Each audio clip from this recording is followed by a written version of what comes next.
This is MorbiCast, your quick dive into the world of medicine.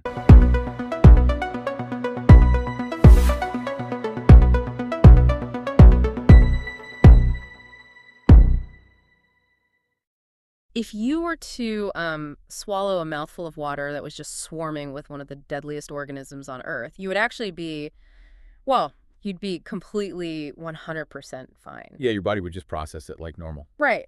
But if just a few, like microscopic drops of that exact same water get pushed up your nose, your chances of survival plummet to below 3%. It really is one of the most chilling paradoxes in modern medicine. I mean, we usually think of pathogens as these equal opportunity invaders. Like you ingest salmonella, you get sick. Exactly. You inhale a flu virus, you get sick. Yeah. But this specific organism just ignores all of that. It requires a precise, almost, well, a mechanical sequence of events to do any damage at all. Welcome to the deep dive. Today we're looking at a pretty wild medical profile of an organism that lives right in the murky waters of our favorite summer vacation spots. And for you listening, I promise, it is equal parts fascinating and terrifying. It really is. Our mission today is to deconstruct this highly feared pathogen, understand its devastating clinical progression, and really figure out why it presents such a massive, almost impossible diagnostic challenge for doctors. Okay, let's unpack this. Sounds good. The source material kicks off with this clinical case scenario that is just universally relatable. So, I want you to picture this. It's the quintessential summer day. Right. Sun is shining. Exactly. You've got a healthy young adult spending the afternoon swimming, diving, and splashing around in a warm freshwater lake. It's just the absolute picture of health and recreation. But the clinical timeline established in this profile is it's shockingly compressed. This so fast. Yeah, just 3 days after that swim, this perfectly healthy person develops a severe headache. And that is rapidly followed by a high fever, profound nausea, and a very specific symptom neck stiffness, or what clinicians call neutral rigidity. Which is like the classic triad for meningitis, right? Yeah, exactly. Any doctor seeing inflammation of the meninges, those protective membranes covering the brain and spinal cord, they're going to follow their standard training. They assume it's bacterial or viral meningitis. But the timeline in this case study just falls off a cliff.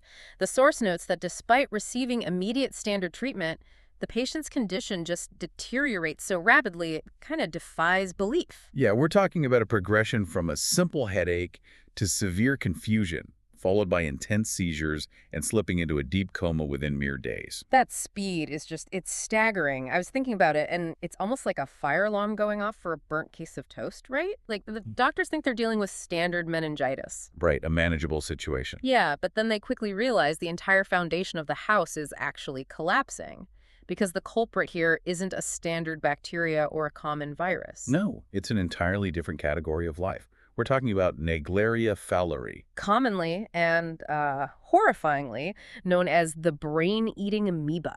What's fascinating here is that this organism is one of the most universally feared pathogens in the entirety of infectious diseases.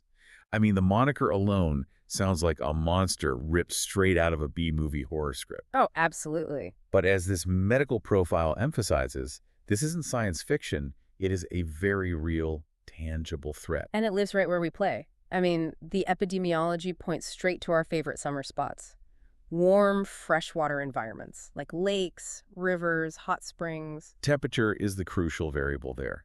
Naegleria fowleri is highly thermophilic, meaning it absolutely loves heat. So it thrives in warm water. Yeah, which is why we historically see these cases spike in the late summer months. Particularly in warmer climates, though, its geographic footprint is definitely expanding as global water temperatures rise. Right. So if it lives in the very water we swim in, the water we're constantly splashing around and, inadvertently gulping down, how does it actually invade the body? Well, the transmission mechanism is entirely dependent on anatomy. Here's where it gets really interesting. I mentioned it at the top of the show, but we really need to break down this paradox, because you can literally swallow a mouthful of this amoeba-infested water and you're fine. Yeah, your stomach acids will just destroy it, threat neutralized. But the nasal cavity operates by entirely different biological rules. I was kind of thinking about it like this. Imagine the human body is a heavily fortified fortress. Okay, I like that. You've got the mouth, which is a massive, heavily guarded gate. Anything that goes down the digestive tract eventually meets the stomach acid, which is basically a moat of boiling oil. It's a very harsh environment, yeah. But the nasal cavity, that is an unguarded direct ventilation shaft that just bypasses all the main defenses and leads straight into the control room. That's a great analogy. Let's look at the anatomical reality of that ventilation shaft to understand the mechanism. So at the roof of your nasal cavity, separating your nose from your brain, there's this delicate piece of bone called the cribriform plate, and it's highly porous, almost like a sieve. Passing right through those tiny holes are the fibers of your olfactory nerve. The nerve for smelling, right. Exactly. The cranial nerve responsible for your sense of smell. So it's essentially a direct physical highway from the outside world straight into the central nervous system. Wow. Yeah. So when water containing Naegleria fowleri is forcefully pushed up the nose, say from like diving headfirst into a lake or getting dunked, the amoeba finds itself deposited right at the base of this highway. And it doesn't just get flushed back out, like with mucus or something? No, it actually undergoes a morphological change. Uses specialized structures to attach to the olfactory nerve epithelium. And from there, it physically migrates along the nerve fibers, squeezing through the pores of the cribriform plate. Just walking right in. Basically. It arrives directly into the olfactory bulb of the brain. It completely relies on this exact, highly specific route. It's really a biological lock and key mechanism. But why does it start consuming brain tissue? I mean, is that its primary food source? Not at all. And that's the great tragedy of this organism. Naegleria fowleri is just an environmental amoeba. In the mud of a warm lake, its normal food source is simple bacteria. It just wanders around eating bacteria in the dirt. Exactly.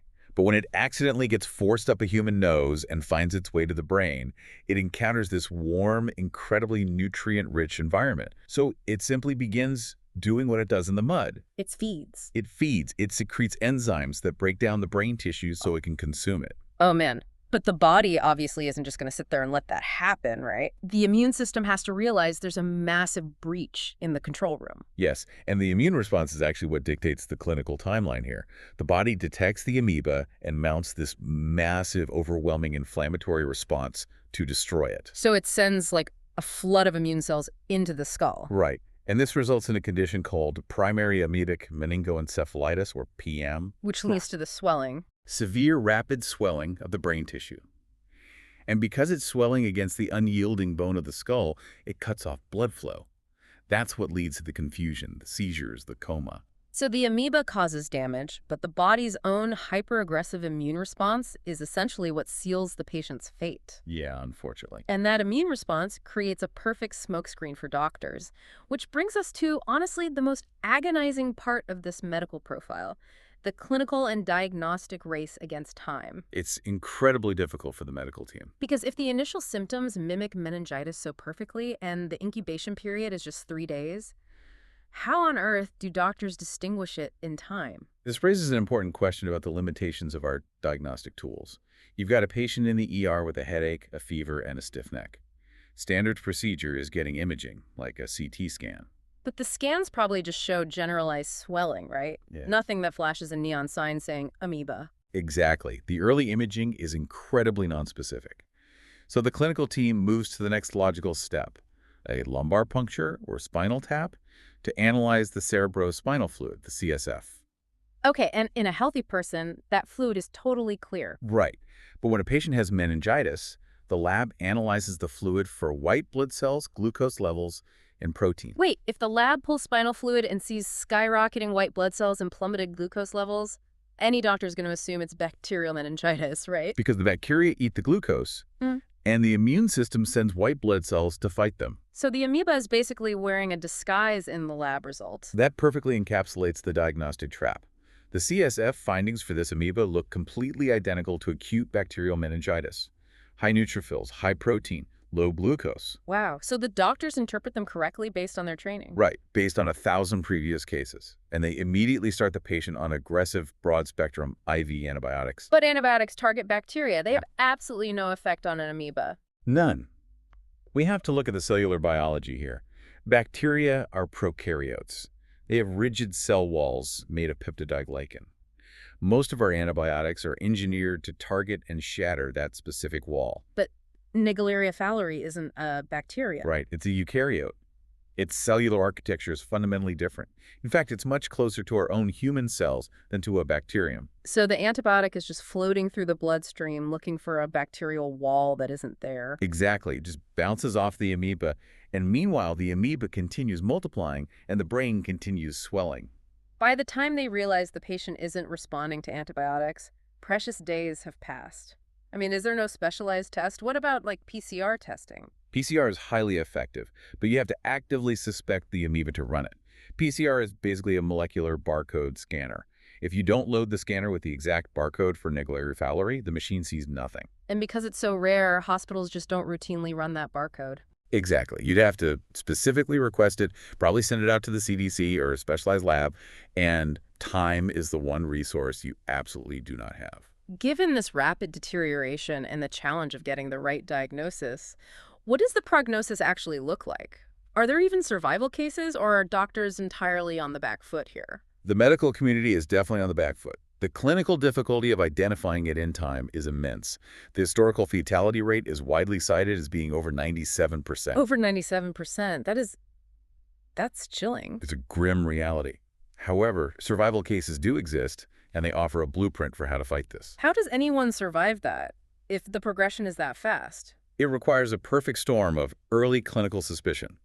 It usually happens when a doctor hears stiff neck, asks about recent activities, hears swimming in a warm lake 3 days ago, and immediately bypasses the standard assumptions. So they suspect it from day one. What kind of treatments actually work then, without destroying the patient's own eukaryotic brain cells? It involves a complex cocktail of drugs, but the cornerstone of recent survival cases is an investigational drug called miltefosine.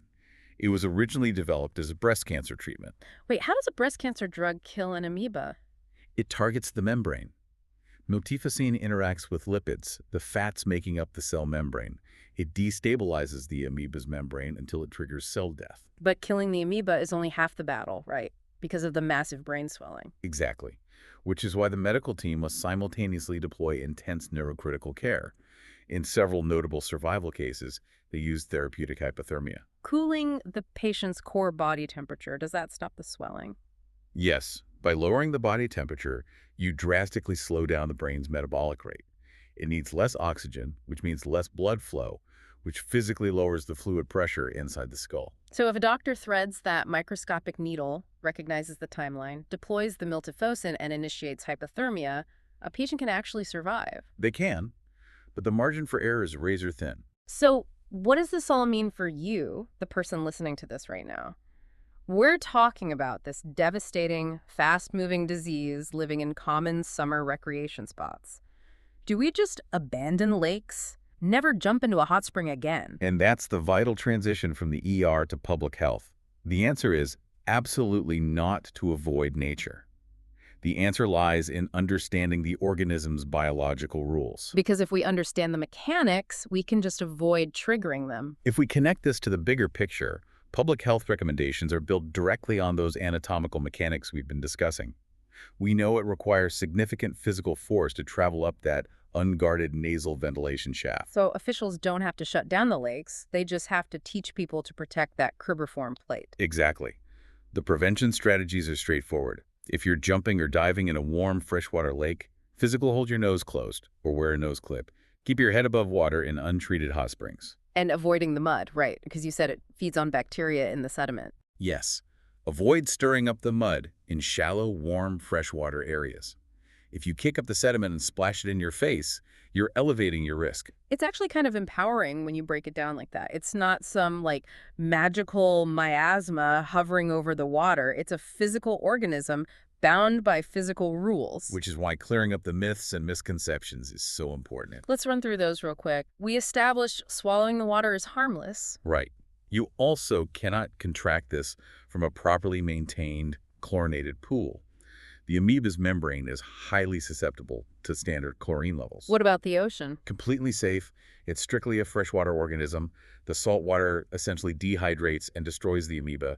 And finally, it is absolutely not contagious from person to person. It's a big one. Knowledge really is the best defense here. When you understand the biology, the reliance on the nasal pathway, the vulnerability to chlorine, the whole horror movie monster narrative just kind of dissolves. It just becomes a manageable environmental factor. To summarize our deep dive today, we started with a seemingly innocent, warm, freshwater swim, and we watched how a perfectly healthy person can be thrown into this intense medical race against the clock. Fighting a pathogen that perfectly mimics standard meningitis to mask its true identity. Right.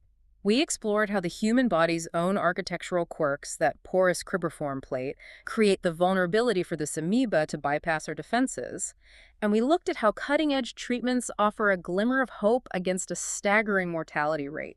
It's a terrifying reality, but understanding its specific rules of transmission removes that mystique. Absolutely. But, analyzing those specific biological rules also leaves us with a rather lingering, provocative thought. Uh-oh. I have a feeling I'm not going to like this. Well, consider this.